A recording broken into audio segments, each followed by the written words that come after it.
Hello mga ka-farmlat, ayan magandang kaliwanagan po sa inyo lahat. Ayan mga ka-farmlat, meron po tayong new property na kung saan ito po ay may sukat na 3.5 hectares na ito po ay nyugan na may mga mahogany trees and may mga fruit bearing trees gaya ng santol, saging, bayabas, and overlooking po ito mga ka-farmlat na kung saan sa property tanaw po ang dagat. Ay nagkakahalaga lamang po ito ng 1.8 million pesos po na kung saan clean title po at buhay ng kapangalan sa titulo. And ito po mga ka-farmlat ay hindi tabing kalsada pero may road right of way po na dati na nakahawid ng bulldozer. Pero ayan mga ka-farmlat, kung gusto nyo ipasok sa sakyan, ayusin nyo na lang po. Yan po ay sa bayan ng Santa Elena kung saan 5 to 6 hours drive po yan from Manila. Ayan, yan po ang mga madadaanan nyo. Lucena, Atimonan, Gumaca, Lopez, Calawag. So next po ay bayan na po ng Santa Elena. So ayan mga ka-farmlat, kung bago ka pa lang sa YouTube channel, ayan, please subscribe po and hit the notification bell. Ayan mga ka-farmlat, ito po ay upload ng ating locator po. Ito po ay property na na-locate niya ni Delmar Talban po. Ayan, so ipapakita niya po sa inyo mga ka-farmlat. So new property po tayo ngayon. Ayan, so ang sukat po ng property is 3.5 hectare. And so bali nandito po tayo sa boundaries ng property. And mga ka-farmlat, bali sakop po natin itong nyug na to. And then bali ito po yung overlooking na part ng property. And so overlooking po ito, tanawan dagat. And so medyo madamo lang po kaya hindi natin makita. Pero overlooking na po ito mga ka-farmlat. And so dagat po yung paikot. And so napakaganda po ng part na ito mga ka-farmlat. Ito po yung part na pwede natin tayuan ng bahay or rest house. So napakaganda magtayo po ng rest house. And then flatted po itong area na to, itong part na to, kaya maganda po dito magbahay. Para ito po yung view, overlooking po yan, so hindi na natin ma-view. Gawa na medyo masukal po ano. And meron din siyang bayabas sa property. May hinog na.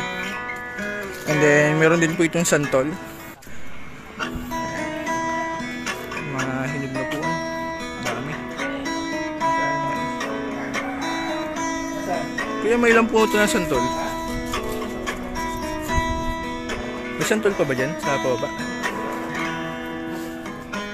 Ay, may mga santol pa doon. And overlooking po ito mga ka-farmlat. So hindi lang natin dito ma-view. Gawa na medyo madamo. Nara. And may nara din po sa loob ng property. Then mahogany, mayroon din. Anong puno nga ito? Bumliw. Inuuling yata yan. Marami pong puno ng bayabas. Ito bayabas din na hindi pa namumuno. Ayan, so ito po mga ka-farmlat. Ayan, tanaw po ang dagat dito.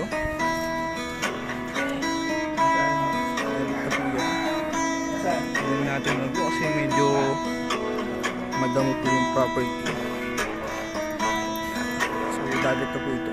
Ayan mga ka-farmlat, bali ito rin po yung part na mahaba po itong platted area na to na pwede natin tayuan ng bahay or rest house. Ayan, so malawak po ito mga ka-farmlat, 3.5 hectare, and then medyo slow po yung property mga ka-farmlat. Pababa po dito sa part na to, and then medyo pantay naman po yun sa baba. Maraming puno po dito na hardwood na pwede ring ulingin.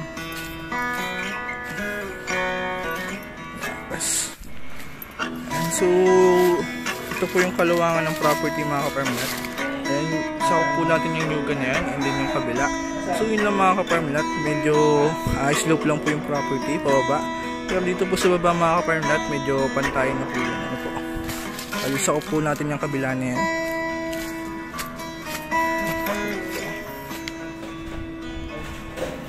Ikutin natin yung loob ng property. So sa ngayon mga ka-farmlat, medyo kababaan pa po yung nyug niya. Ayan, halos mga bagong tanim. And then kalimitan po ay takaran pa. And so ang good thing din mga ka-farmlat, mapapakinabangan na po natin, and then matagal po natin mapapakinabangan yung nyug kasi takaran pa lang po ano, and then kasagaran pa po yung mamuna. Halos mga bagong tanim po yung nyug. Saan kaya tayo po yung dumaan, ikutin natin yung property sa kabila.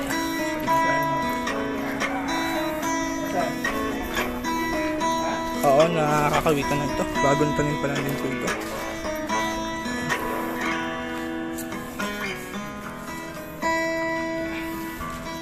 Ayan kuya, anong puno ito? Nara ba yan? Ito, nara pa din po ito. Ayan yung puno na yan. So, marami po ditong hardwood. Ito ko yung kabila, dala pa? Ay, hindi na. Dala pa to. Yan, so dala pa po natin yung ibabaw na yan. May pwede lang puno din po nun. Then mga ka-permlat, bali ito po yung row right of way na pasok naman po ang sasakyan dito pero need lang po natin i-develop.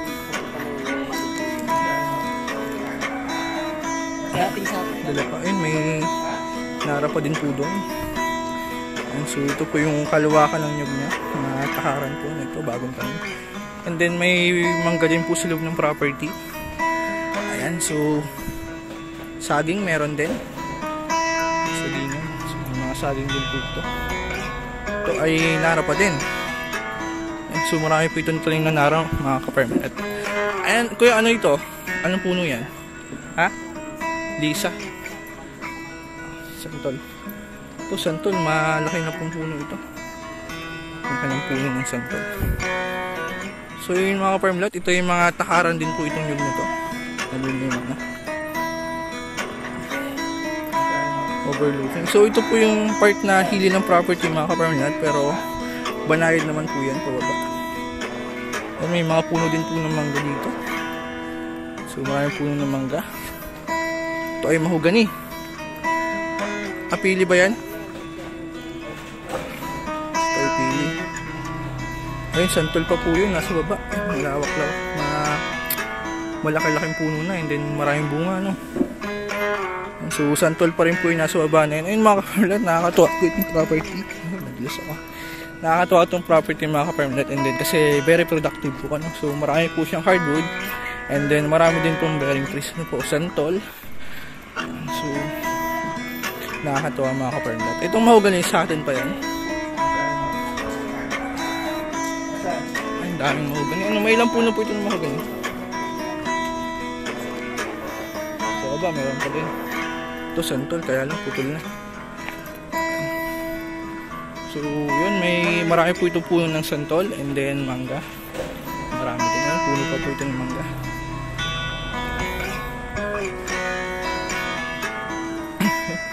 May ilang puno pa ang nyug dito, kuya? Dami, ano. So, kalimitan dito mga bagong tanim.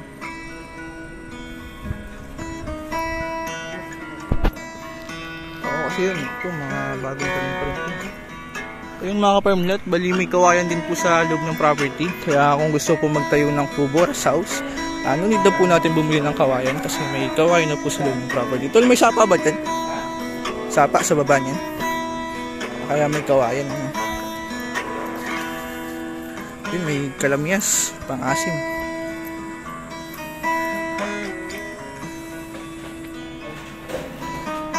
So, nyugan po ito mga ka-permlat. Malawak po ito, 3.5 hectare. Ano ba ito tuloy? Itong kalsada na ito kaya may planong i-develop o ganito na talaga?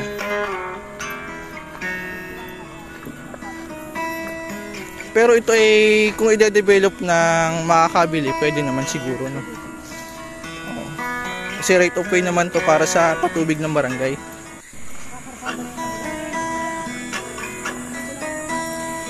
Yun, daming mahogany dun. Okay. So, ayun, marami pong puno ng mahogany. Ayun mga ka-permlat, bali ito po ay dati pasok po ang sasakyan dito. So, sa tagal na rin ng panahon, and then sa panahon, medyo nag-iinulan, init ulan, yun po, medyo nabako-bako yung daan. Pero pasok naman po ang 4 wheels dito, di yun lang po, need lang po natin i-develop. Ayan, so, yan, malaki na. Ang dahil pong mahogany itong mga ka-permlat. So, at mga ilang taon na kaya kuya yung malaki na yan? 10 to 15 years na siguro. Ano? So, malaki na po ito, mga ka-permlat. I think 10 to 15 years na po itong mahogany na to. So, malaki na po. Ayan. Mahogany. Then may mga puno po ito ng saging. Ito din ang puno ng saging. Ito sa kabila, halos kababaan pa rin yun.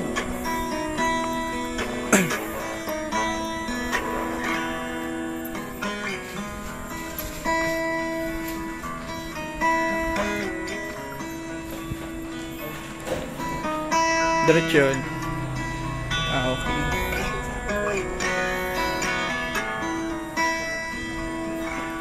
Oo. So, ito po ang boundaries ng property mga ka-permlat, yung mga bagong talim na nyog pataas. So, yun na po yung boundaries. Ito po yung, ito din po yung dating barangay road na sa ngayon medyo hindi na po nadadaanan kasi medyo malubak na po yung daan. Pero ito po kung i-develop, pwede rin po kasi dati po itong kalsada and then kalsada po ito papunta sa patubig ng barangay. Kaya kung i-develop po natin ay pwede po. Unod na po natin bumili ng right of way.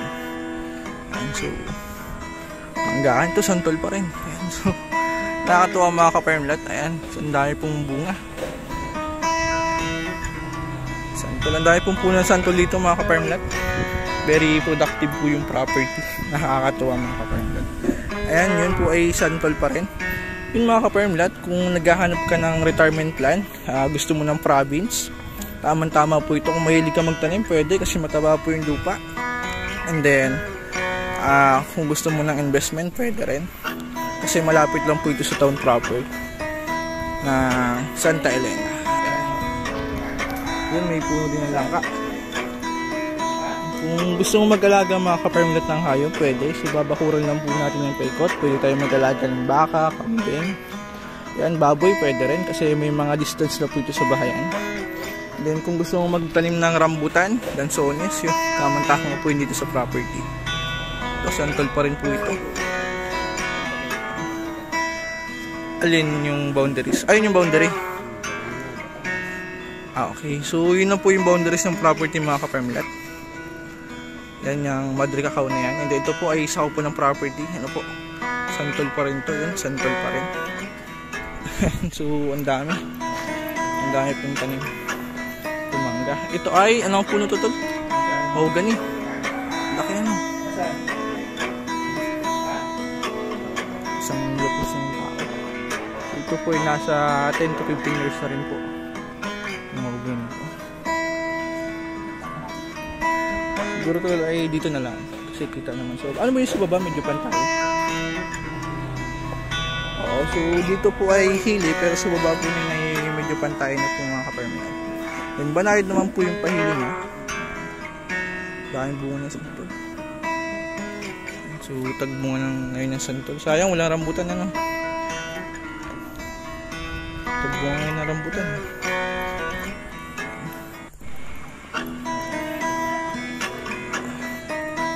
Ito lang nakalimutan.